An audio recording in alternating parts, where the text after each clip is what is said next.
My name is Faye, and at 63 years old, I never expected to be slapped across the face by my own daughter-in-law over an $80,000 luxury cruise.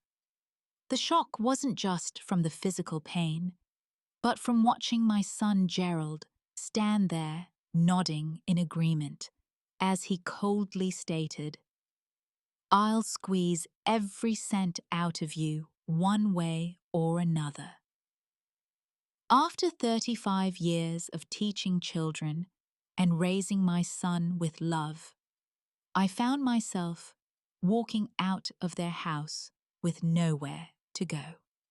Before I tell you how I turned this heartbreaking betrayal around, let me know where you're watching from and hit subscribe if you believe family should never treat you like an ATM machine.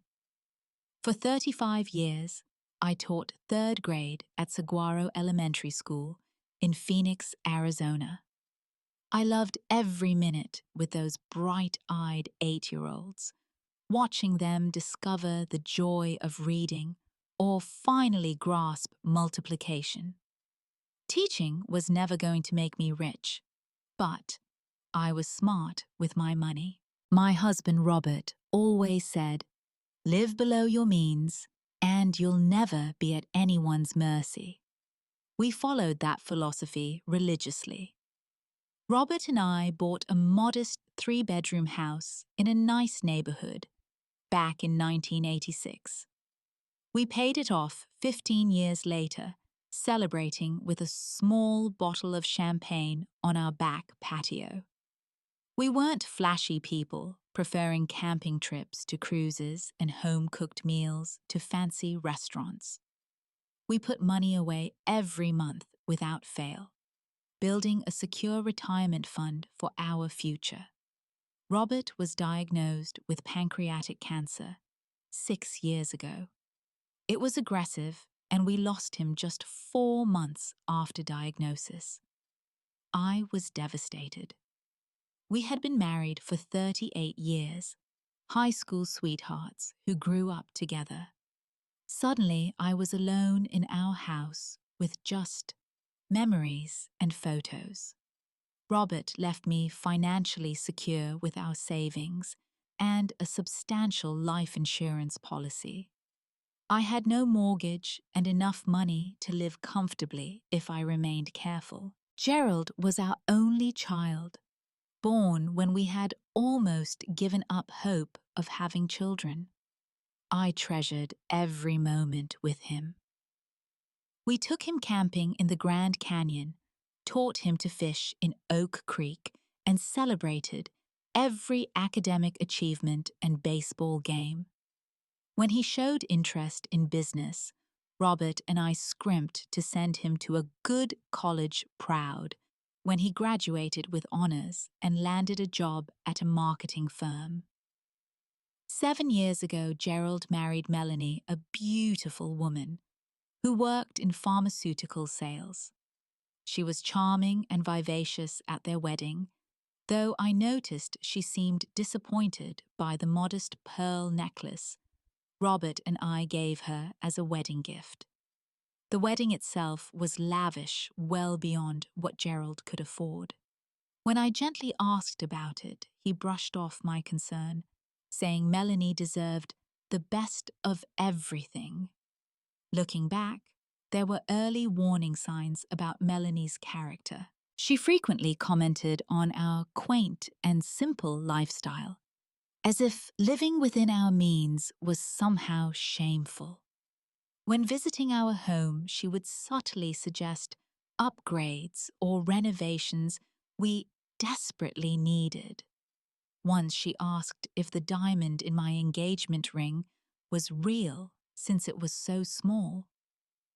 After their marriage, I noticed changes in Gerald. My once down-to-earth son became increasingly focused on appearances and status. He traded his reliable sedan for a luxury car he could barely afford. Their vacations were always to trendy, expensive destinations that they showcased extensively on social media. When I expressed concern about their spending, Gerald became defensive, saying I was stuck in the past and didn't understand modern lifestyles. Despite my reservations, I remained generous with them. When they wanted to buy their first house, I contributed $20,000 toward their down payment. I paid for a 2-week Hawaiian vacation for their 5th anniversary. I never asked for anything in return, except their company and love.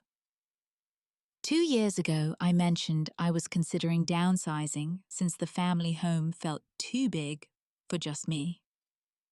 Gerald and Melanie immediately suggested I move in with them. Their house had a guest suite with its own bathroom, and they argued it would be perfect for me. Melanie emphasized how helpful it would be to have me around to babysit their 4-year-old daughter. Lily and Gerald talked about keeping the family together. The idea appealed to me. I missed daily interaction with family, and the thought of being close to my granddaughter was irresistible. I sold my house, giving Gerald and Melanie $30,000 from the proceeds as a thank you for opening their home to me. The rest went into my retirement fund. We agreed I would contribute $800 monthly toward household expenses and help with Lily when needed. For the first few months, things seemed perfect. I had my own space while being part of a family again. Lily and I formed a special bond, reading stories together before bedtime and baking cookies on rainy afternoons. I felt useful and loved exactly what I had hoped for in my retirement years. But slowly, almost imperceptibly, things began to change. The first real sign that something was wrong came about 3 months after I moved in. I had purchased a new winter coat for myself. Nothing extravagant, just a warm navy blue wool coat from Macy's during their winter sale. When I came home with it, Melanie eyed the shopping bag with obvious disapproval. "Another new purchase, Faye?" she asked, her voice sweet, but with an edge that made me uncomfortable. "You've been shopping a lot lately." I was taken aback. I hadn't bought anything significant in months, except for Christmas gifts for the family.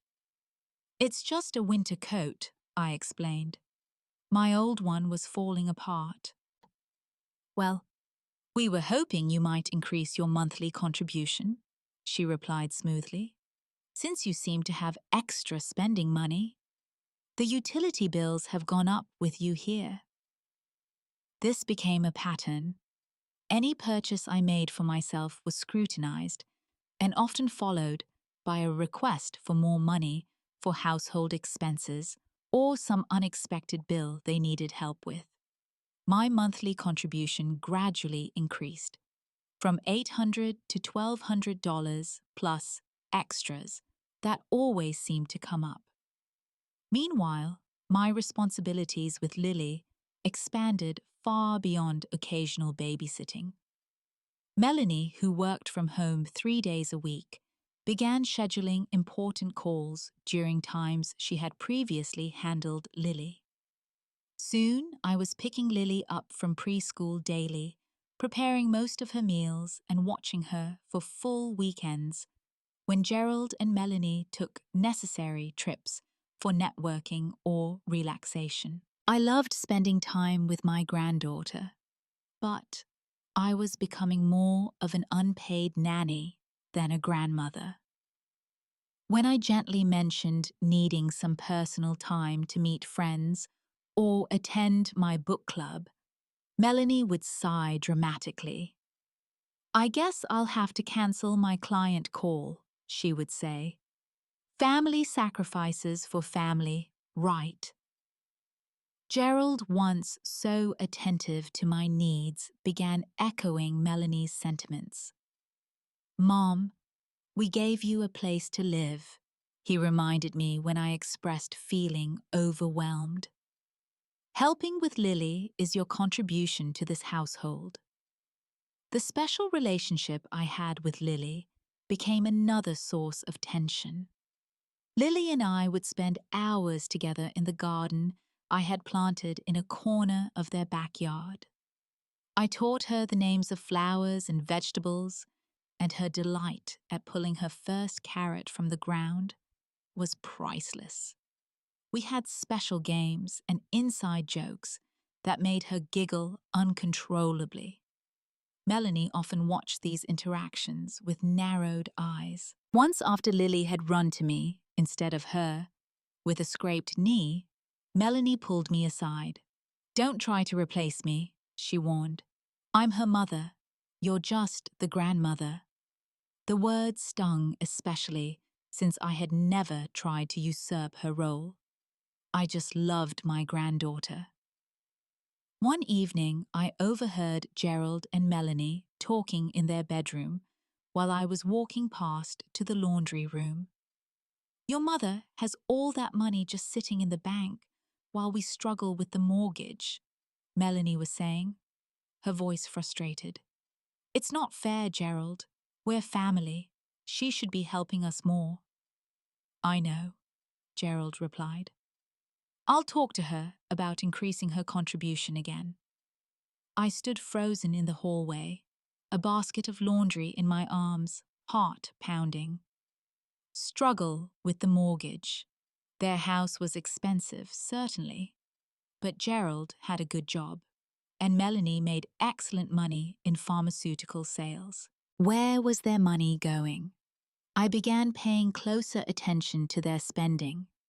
The designer clothes Melanie bought regularly. The golf club membership Gerald needed for client meetings. The complete kitchen renovation they undertook because Melanie saw something similar on a home improvement show. They were living far beyond their means while eyeing my savings as the solution. The most painful moment came during a dinner when Gerald brought up my will right across the pasta primavera.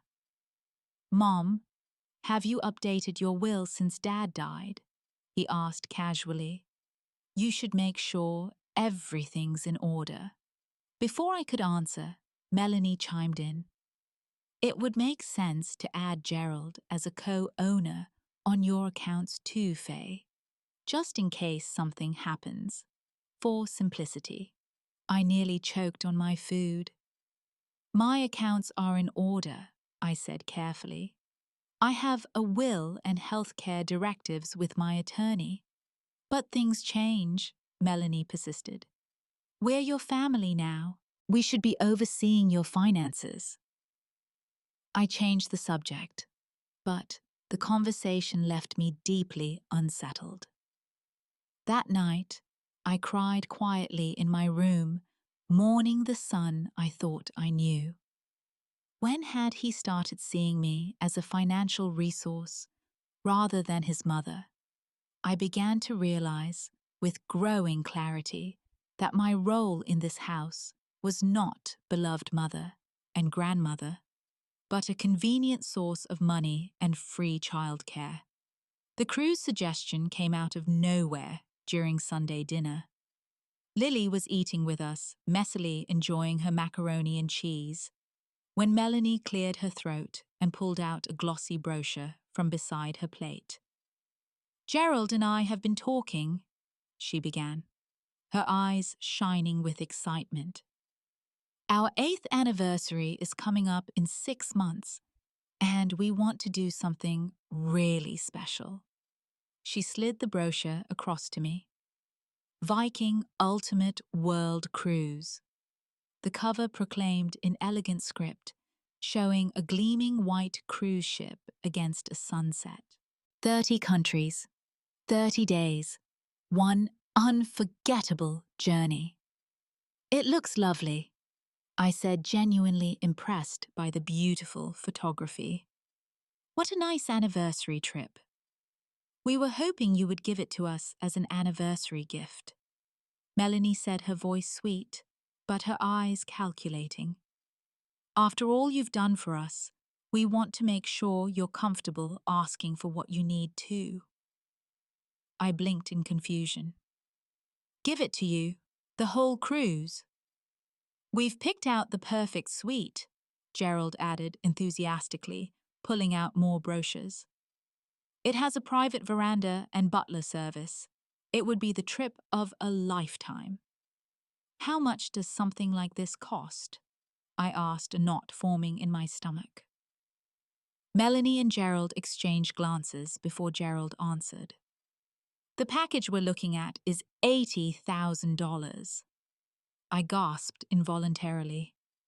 $80,000 was a massive amount of money, more than I had spent on any single purchase besides my house. That's a lot of money, I said carefully. You never take real vacations anyway, Melanie pointed out. You've always been so frugal. This would be a wonderful way to enjoy your money through us. I flipped through the brochure in stunned silence. Melanie had clearly done extensive research. She had flagged specific pages, written notes about excursions, and even circled their preferred cabin. We deserve this, Mom, Gerald said, reaching across to touch my hand. You've always wanted us to see the world right. This is our chance. I need to think about it, I stammered. That's a significant amount. Melanie's smile tightened slightly. We're not getting any younger, Faye, and it's not like you need the money. Your needs are simple, and you're living here with us now. We do so much for you, Gerald added, his voice taking on a slight edge I'd been hearing more frequently. This would be a way to show your appreciation. I promised to consider it, but the atmosphere in the house shifted immediately. Melanie became cold and distant, sighing loudly whenever I entered a room. Gerald avoided being alone with me, as if afraid I might give him an answer he didn't want to hear. It must be nice to have so much money. You can just sit on it while your family goes without. Melanie commented one morning when Lily asked for a new dollhouse and I suggested waiting for her birthday. The passive-aggressive comments continued for days. Gerald began reminiscing about all the sacrifices they had made to accommodate me in their home. We gave up our home office for you, Mom, he reminded me. We rearranged our whole lives. I spent several sleepless nights considering their request. $80,000 would make a significant dent in my retirement savings. At 63, I potentially had many years ahead of me, possibly including future healthcare needs not covered by Medicare. I made an appointment with Brian, my financial advisor, without telling Gerald and Melanie. Faye, I have to be honest with you, Brian said, after I explained the situation. Giving away $80,000 at this stage of your life would significantly impact your long-term security. What happens if you need assisted living someday, or if there's a major medical expense? His assessment confirmed my instincts. While I had enough saved to live comfortably, I didn't have enough to give away such large sums without compromising my future security. After careful consideration, I decided to offer them $5,000 toward a more modest anniversary trip. It was still generous, but within my means. I planned my words carefully, hoping they would understand my position. Sunday dinner had become our time for family discussions with Lily, usually in bed, by the time serious topics were addressed. I had prepared a special meal of Gerald's favorite pot roast, with apple pie for dessert, hoping to soften what I anticipated might be a difficult conversation. After dinner, as we lingered over the coffee, I took a deep breath and began. I've given a lot of thought to your anniversary cruise, I said carefully. I'm so happy for both of you reaching 8 years together, and I would love to help you celebrate. Melanie's eyes lit up, and Gerald smiled widely. I can contribute $5,000 toward an anniversary trip, I continued. That would help you have a wonderful vacation to celebrate your milestone. The temperature in the room seemed to drop instantly. Melanie's smile vanished, replaced by a look of disbelief. 5,000, she repeated, as if she hadn't heard me correctly. The cruise costs 80,000. I know, I said gently, and I'm sorry, but that amount would significantly impact my retirement savings. I can't responsibly give that much. You have more than enough money, Gerald said, his voice hardening. You're just being selfish. It's not about selfishness, I tried to explain.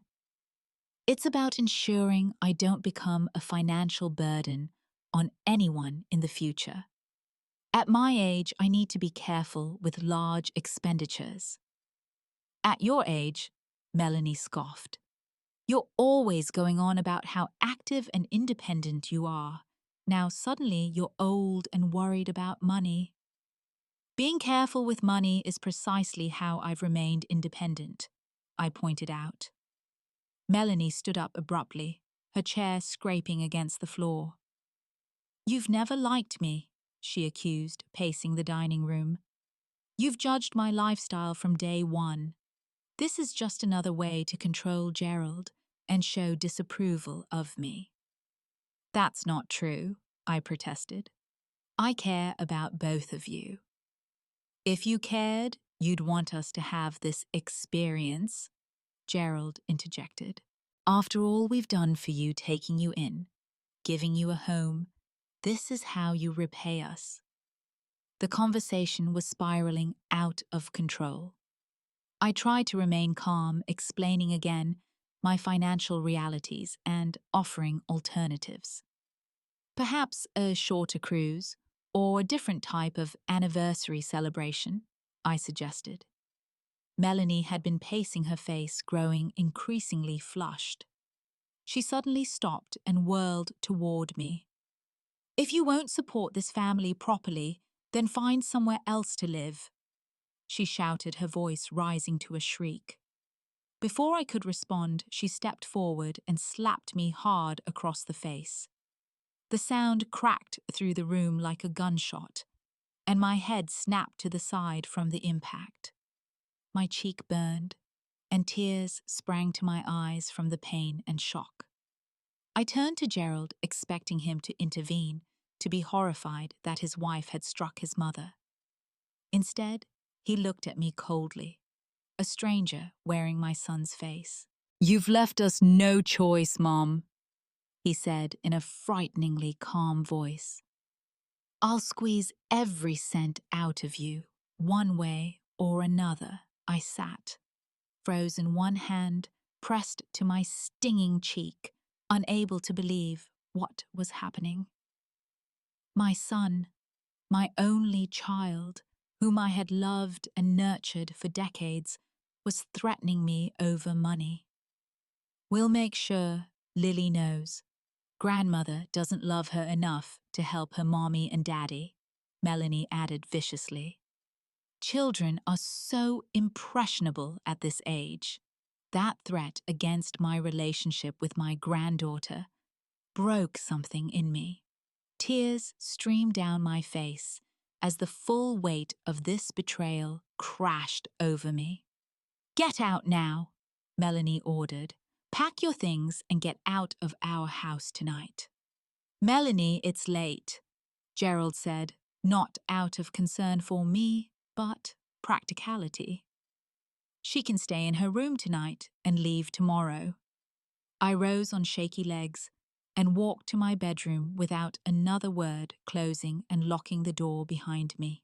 Through the wall, I could hear them discussing me, their voices angry and calculating. "We need access to her accounts," Melanie was saying. "There must be a way to get her to sign something." "Let me handle it," Gerald replied. "I know how to deal with her." I sat on my bed in the dark, my hand still pressed to my throbbing cheek, and realized with terrifying clarity that I was not safe in this house anymore. Not physically, not emotionally, and certainly not financially. I didn't sleep that night. How could I, knowing that my own son and his wife were plotting against me just a few feet away? Instead, I lay awake, planning my exit. By the time the first grey light of dawn filtered through my curtains, I knew what I had to do. I waited until I heard Gerald's shower running at 6:30 a.m., then slipped into the hallway to use the house phone in the kitchen. My cell phone was monitored on their family plan, another way they had gradually taken control without my realizing it. I dialed my best friend Diana, whispering as soon as she answered. "Diana, it's Faye. I need help. Can I come stay with you for a while today?" Diana and I had been friends for over 30 years. She didn't hesitate. "Of course, honey. What's happened?" "I'll explain everything when I see you. Can you be home around 9? I'll cancel my hair appointment. Come whenever you need to." I hung up just as the shower turned off and hurried back to my room. I had 2 hours before Gerald and Melanie would leave for work after dropping Lily at preschool. I needed to use that time efficiently. I pulled my suitcase from under the bed and began packing essentials: clothes, toiletries, medications. I gathered my important documents: birth certificate, social security card, insurance policies, from the locked box I kept in my closet. I took the few pieces of jewelry that had sentimental value, including Robert's wedding ring that I kept on a chain. The hardest decisions were about what to leave behind. Most of my books, the quilt my grandmother had made, the collection of shells Robert and I had gathered from beaches across America. I could only take what would fit in my car, and I had to prioritize. By 8:45, Gerald, Melanie, and Lily had left the house. I loaded my suitcase and 3 boxes into my car, then went back for one final check. I wrote a brief note and left it on the kitchen counter. "I've decided it's best if I move out as you suggested. I'll be in touch about collecting my remaining belongings."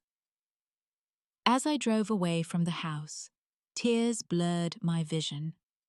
I had to pull over twice to compose myself before finally arriving at Diana's comfortable ranch house in a quiet neighborhood across town. Diana took one look at my face, the lingering red mark from Melanie's slap, the tear-swollen eyes, and wrapped me in a tight hug. "My God, Faye, what happened?" Inside her cozy living room with a cup of tea, warming my hands, I told her everything. The escalating demands, the manipulation, the confrontation over the cruise, the slap, and Gerald's chilling threat to squeeze every cent out of me. "Those ungrateful, entitled monsters," Diana fumed when I finished. "You're staying here as long as you need to, and if either of them shows up at my door, they'll regret it." My phone had been buzzing constantly since 10 a.m. when Gerald and Melanie presumably discovered my note. The messages started with demands: "Where are you? Come home immediately." This is childish and irresponsible. Then they progressed to threats: "If you don't come back, you'll never see Lily again." We'll report you as mentally incompetent and take control of your finances. By afternoon, they switched to false concern. We're worried about you. Please let us know you're safe. We can work this out, Mom. We just want what's best for everyone. I didn't respond to any of them. That afternoon, Diana drove me to meet with Patricia, an attorney friend of hers, who specialized in elder law. Patricia listened gravely to my story, taking detailed notes. Unfortunately, what you're describing is a form of elder abuse, she explained.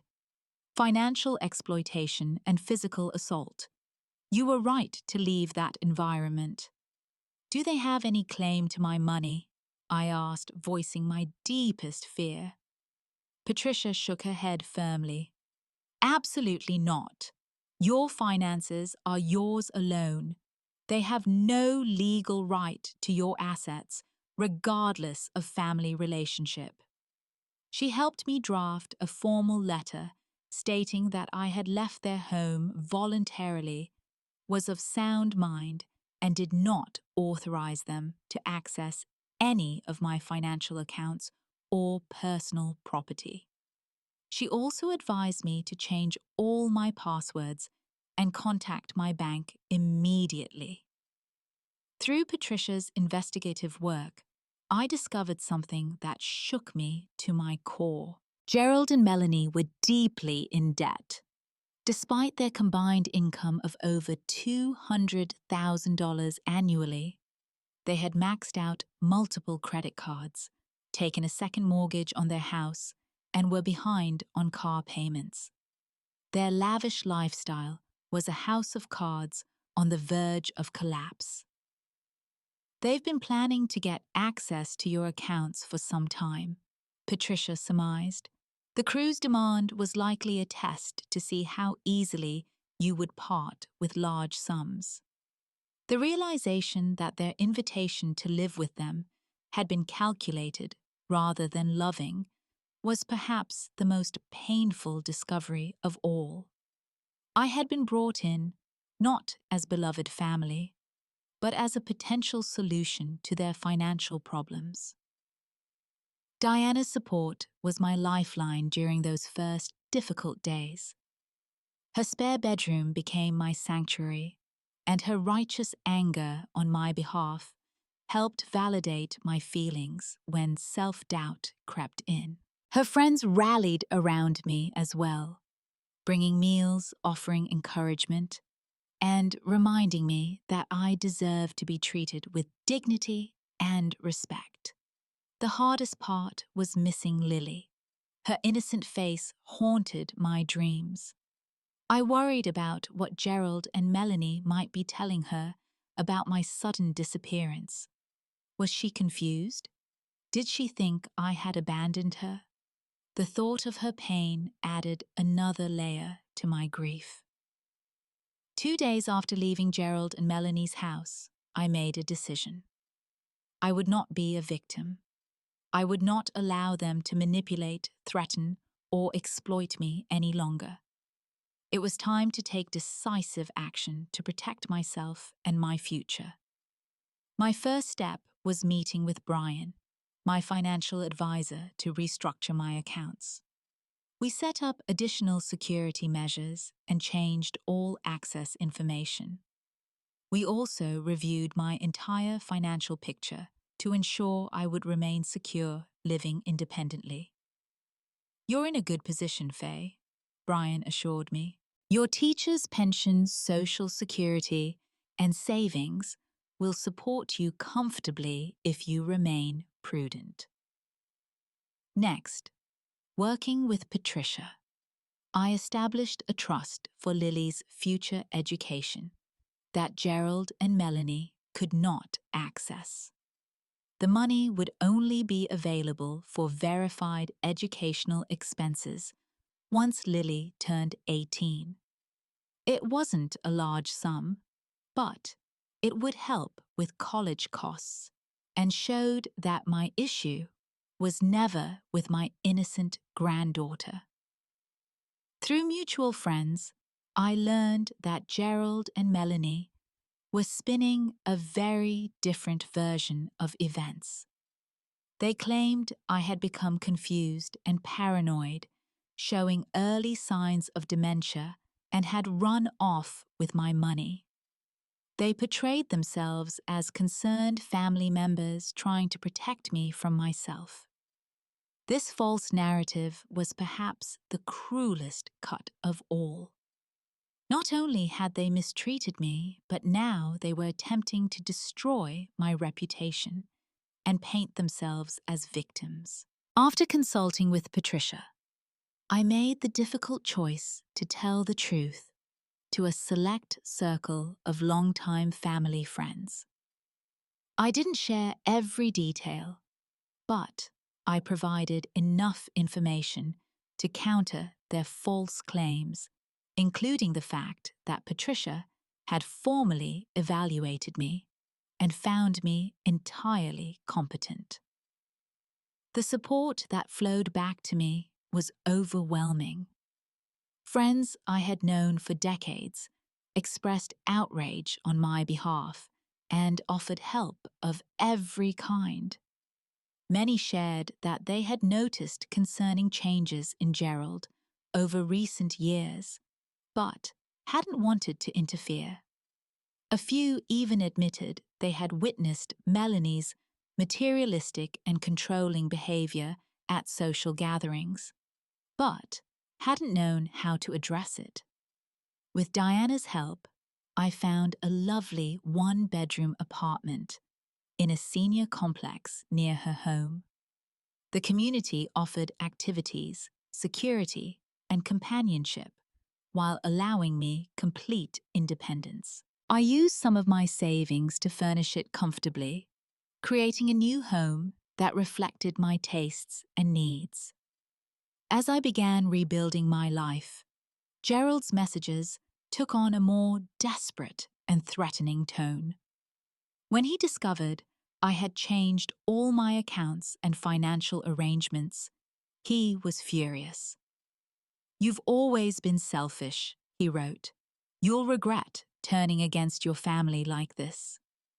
Patricia responded on my behalf with a certified letter, warning them against harassment and making it clear that any further threats would result in legal action, including a potential restraining order. Their response was to escalate.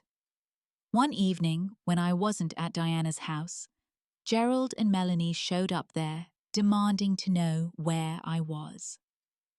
They tried to push past Diana into her home, causing enough of a disturbance that her neighbor called the police. No charges were filed, but the incident was documented, adding to our case should we need legal protection in the future.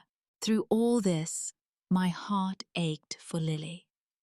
I sent her cards and small gifts through a neutral third party, her preschool teacher who was concerned about changes she'd observed in Lily's behavior.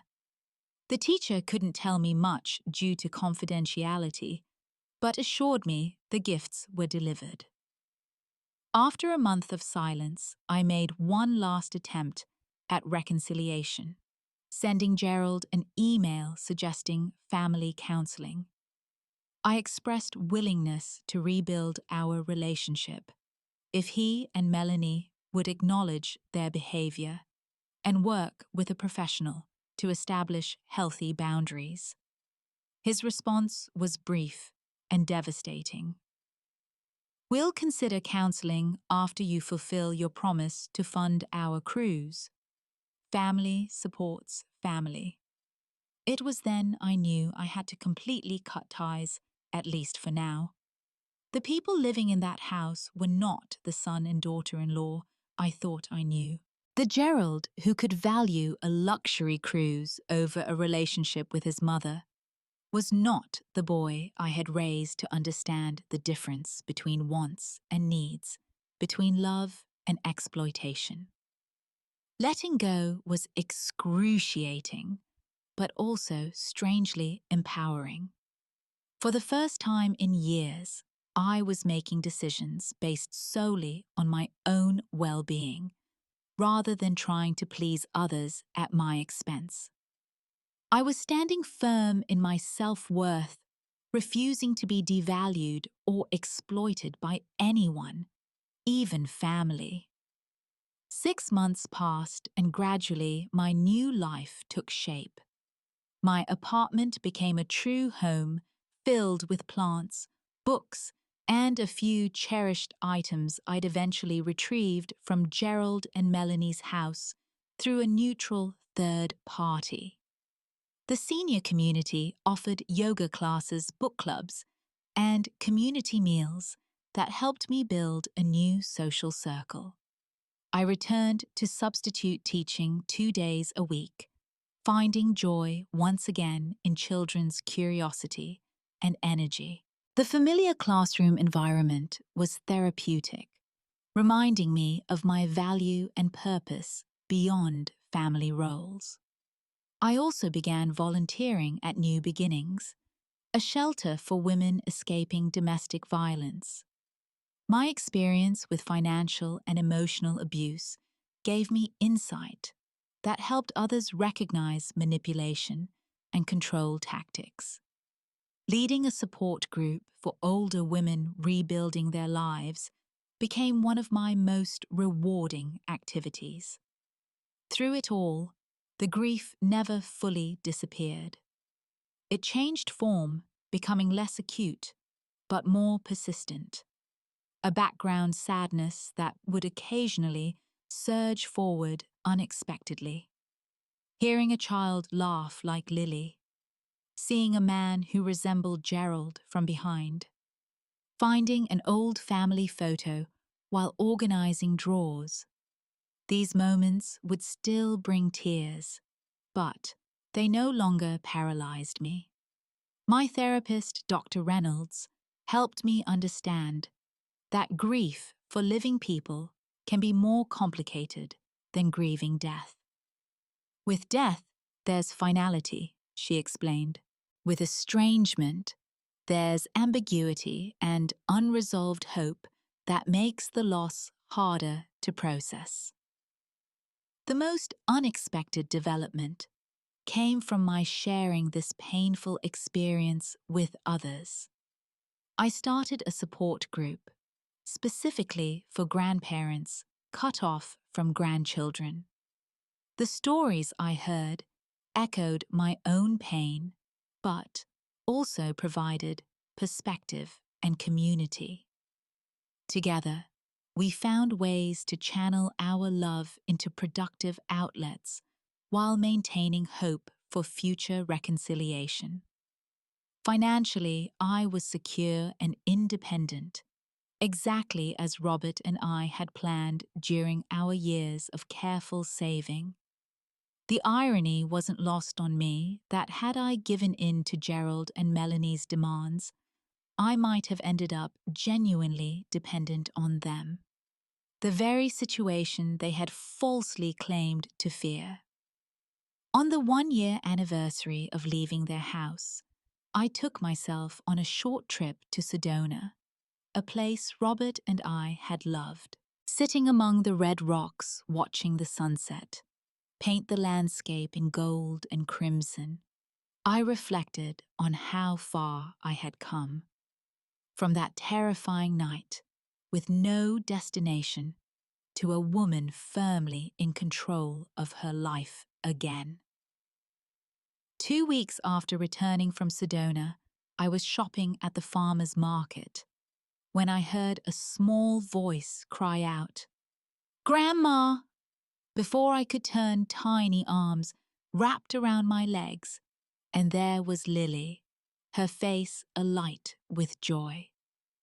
Gerald stood a few feet away, his expression unreadable.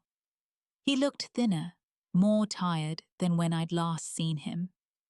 Lily, now 5.5, babbled excitedly about kindergarten, and her new puppy seemingly unaware of the tension between the adults.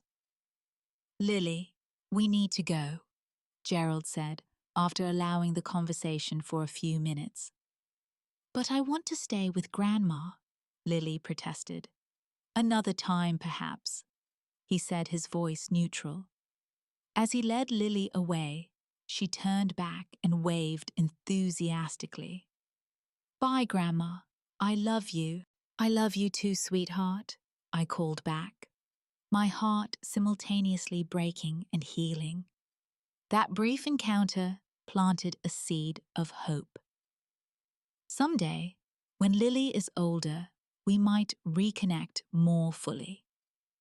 Until then, I would continue building a life worth living, demonstrating through my actions the strength and self-respect I hoped she would develop. The journey to forgiveness has been long and is still ongoing. I've learned that forgiving doesn't mean allowing further abuse. It means releasing the consuming anger so it doesn't destroy me from within. I can forgive Gerald and Melanie while still maintaining firm boundaries against their toxic behavior. The wisdom I've gained through this painful experience is something I now share with others facing similar situations. Sometimes the family we choose becomes more important than the family we're born into. Sometimes the strongest love we can show is refusing to participate in our own mistreatment. And sometimes starting over at 63 isn't an ending, but a powerful new beginning. Have you ever had to stand up to family members who tried to take advantage of you, financially or emotionally? I'd love to hear your stories in the comments below. If this resonated with you, please like this video and subscribe to our channel for more stories about setting boundaries and reclaiming your power. Share this video with someone who might need to hear that it's never too late to stand up for yourself. Thank you for listening to my story, and remember, your worth isn't measured by what you give others, but by the dignity and respect you require in all your relationships.